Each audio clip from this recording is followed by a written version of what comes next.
Hey everybody, it's Jason Blaha here, and let's get into part 3 of the Monday Q&A. First question. What is the best way to strengthen the erector spinae for the deadlift? I seem to be able to lift much more than I can hold my back straight/arched. I often end up lifting with a banana back way before hitting 90% of my 1 rep max. I think from a lot of this you need more thoracic erector development for what you're describing. Now, number one, the deadlift itself will build this up. But if you need more erector strength in general, I'm going to say 2 other lifts are going to help you here potentially. One is going to be, you've seen me do them in my training videos myself, and one of them of doing stiff leg rounded back deadlifts. And I do mine without a belt and at a deficit. So that's something that can help build those up.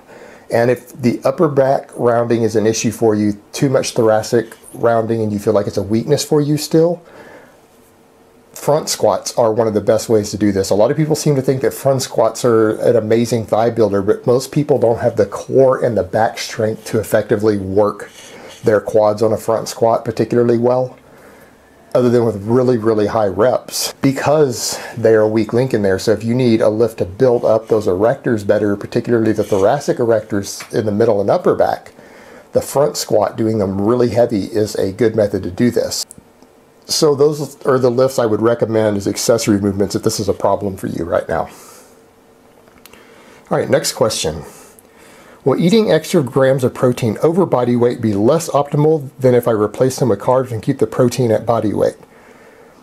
Actually, eating 1 gram of protein per pound of body weight is more protein than you actually need, according to all available research and data on strength athletes, for maximum muscle growth. That's actually more than you need. We only recommend that when people recommend that to give you a large margin of error and a safety net. To my knowledge, right around 0.8 grams of protein per pound of body weight seems to be the maximum amount that has any benefit towards actual muscle growth. So you're way over already. And yeah, the surplus protein is ultimately ending up being converted into glycogen. So you are just eating expensive carbs. So for bulking and gaining muscle, you can go quite a bit under 1 gram per pound of body weight. And even if you go way under the recommendations, we're not talking about pounds and pounds of muscle difference per year. We're talking about very, very small differences, even if you go well below that 0.8 grams.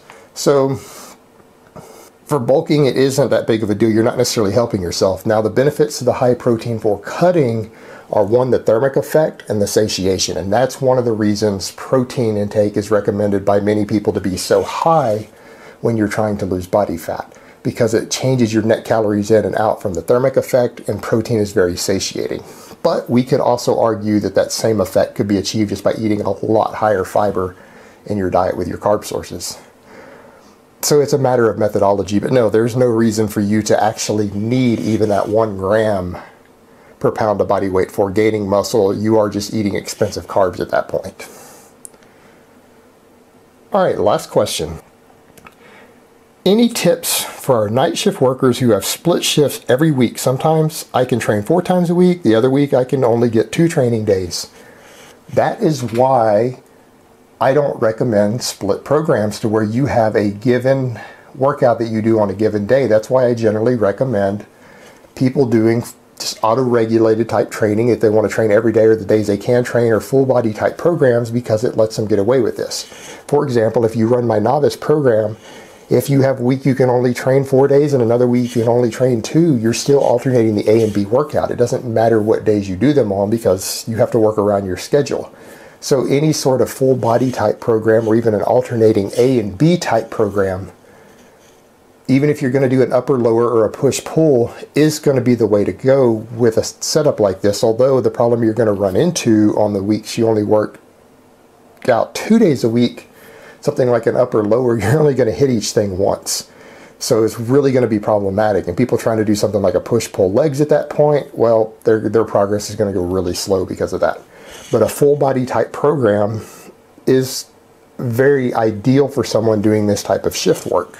Just for obvious scheduling reasons, when you look at it on paper in your head, it makes sense. Write it out and write out a full body program versus some sort of split, and map out the way your weeks go because of your schedule, and you'll see exactly what I'm talking about. All right, guys, so that's really all I have to say on it today. I hope it has been informative, and I will talk to you next time. But let me give you guys a bicep shot first.